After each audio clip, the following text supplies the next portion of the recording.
Hey everyone, this is Meg again with another extended cut DLC video. I'm doing this because a lot of people commented on my last video asking me what I think about the other endings. My last one was just about the Destroy ending. So I'm just going to talk very briefly about my thoughts on the other endings and which one I think is my favourite, if I do have a favourite, etc, etc. So this is very much for you, the subscribers and commenters of my previous video. And I also want to say really quickly before I get started, I am in a very, very bad mood today. So don't expect a lot of jokes or light humour unless it's really, really sarcastic. See, can you hear it now? I'm just my words are dripping in sarcasm. Today is one of those days that everything I touch falls to crap. I talked about the Destroy ending, so I don't really see the point of See? Okay, so I've already talked about the Destroy ending, so I'm not going to talk about that one this time. Now what I did do, I'm looking at a piece of paper here. No, it doesn't have a script on it, but I made a little kind of chart as to what all the endings achieve when I played them through. Because I'm really cool like that. As you can see. Control, synergy, destroy, refuse. How organised is that? And I noticed, after doing this little chart, that all the endings do achieve different things.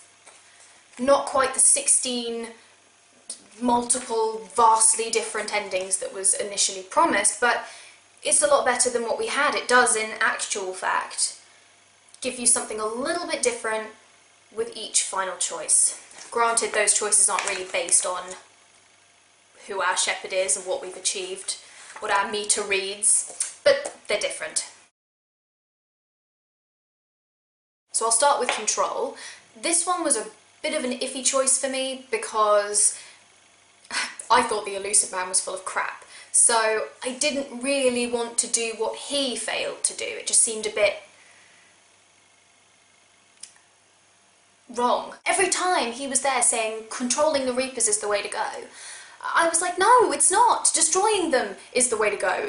Annihilating them is the way forward. You can't control these things. Yet there's an ending option in which you can control them. So it felt a little bit like I was wrong. No one likes that feeling. But the really awesome thing about that particular ending was that in essence, you become a god. I sounded like Tiger just then. You can't tell me what to do. I am a god. I mean, there's nothing cooler about that. Yes, of course you leave your friends behind, but you're always watching over them. It has a wonderful message.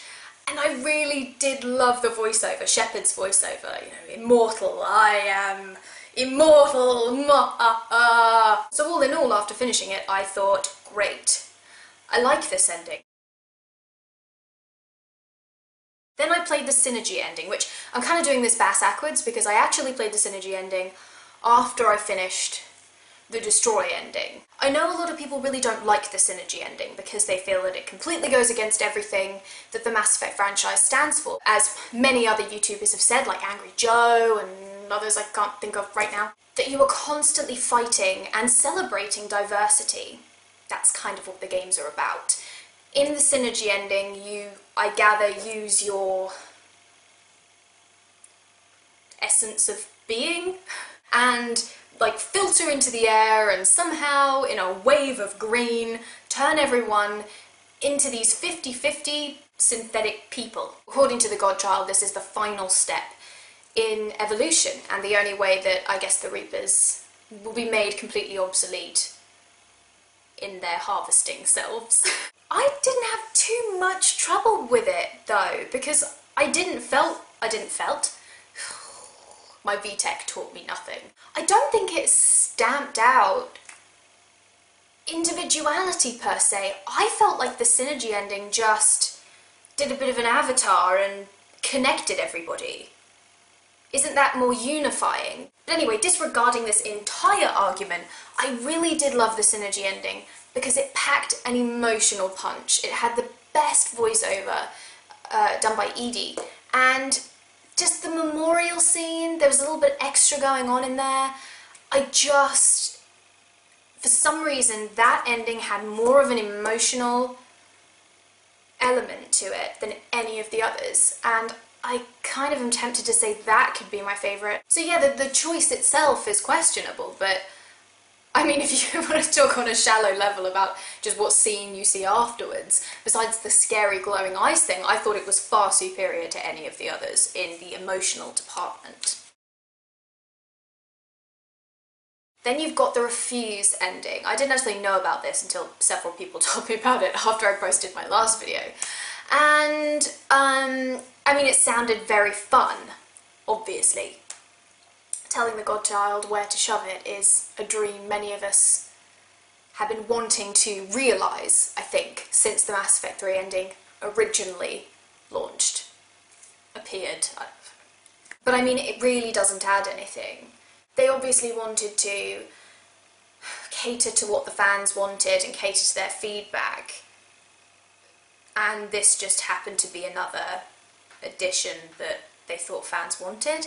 I don't know, I've just given up trying to second guess what they want. Seriously though, I could have done without it. I mean, it sounded cool on paper, but then when I actually did it, I thought, nah, refuse equals fail.